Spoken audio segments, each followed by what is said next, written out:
গুন্ডাদের মতো ভাষা।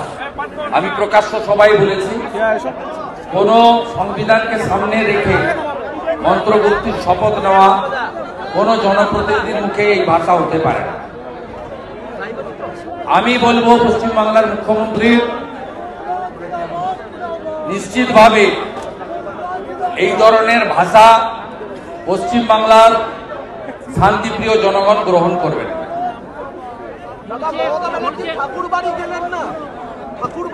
ঠাকুরবাড়ি উনি যাবেন না,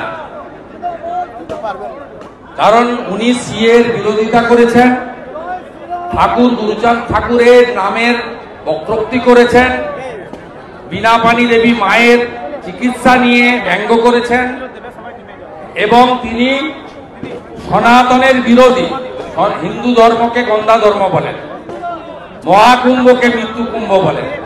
তাই তিনি ওখানে যাবেন না, এটা খুব স্বাভাবিক। উনি যাদের নিয়ে কর্মসূচি করেছেন তারা তৃণমূলের চোর আর বাংলাদেশি অবৈধ অনুপ্রবেশকারী। ওখানে রাষ্ট্রবাদী নাগরিকরা ছিলেন না।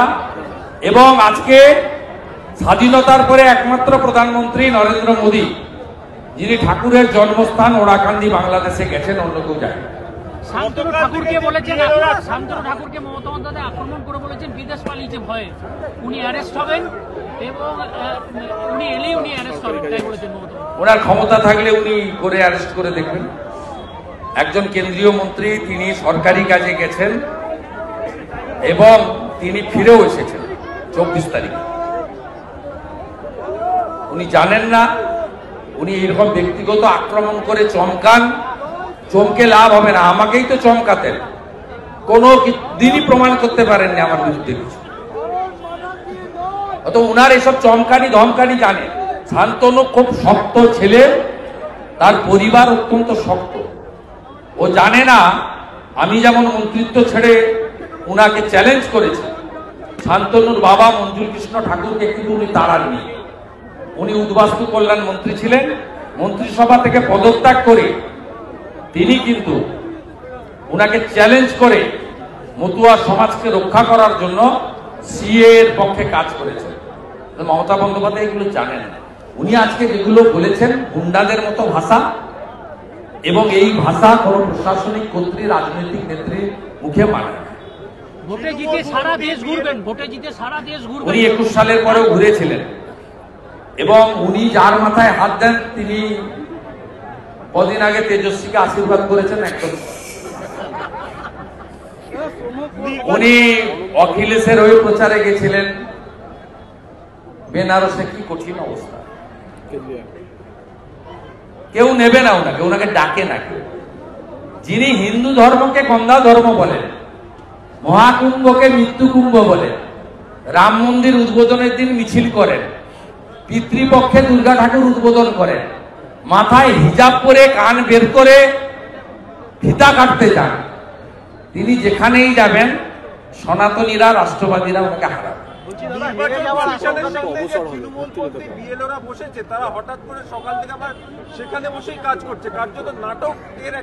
ওগুলো কোনো বিএলও নয়।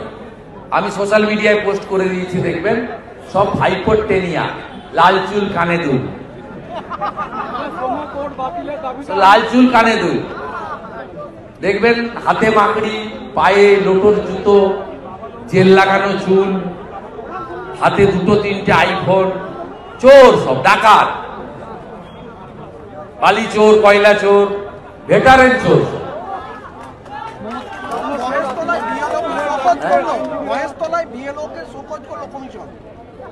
শোকজ করলে হবে না, এদের বিরুদ্ধে এফআইআর চাই।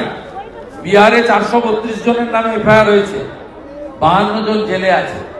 এই সামান্য সংখ্যক বিএলও, অধিকাংশ বিএলওই নিষ্ঠার সঙ্গে কাজ করছেন। এবং আপনাদের বলি, সকাল থেকে আপনারা প্রচার করছেন অনেকেই যে 10 লক্ষ নাম বাদ গেছে বলেছে, ইলেকশন কমিশন সেটা বলেনি। পশ্চিমবঙ্গে মোট ভোটার হচ্ছে 7,66,00,000। ফর্ম ডিস্ট্রিবিউটেড হয়েছে 5,20,00,000। ডিজিটাইজেশন হয়েছে 4,60,00,000। ভুয়া মৃত ইতিমধ্যে চিহ্নিত হয়েছে 13 লক্ষ।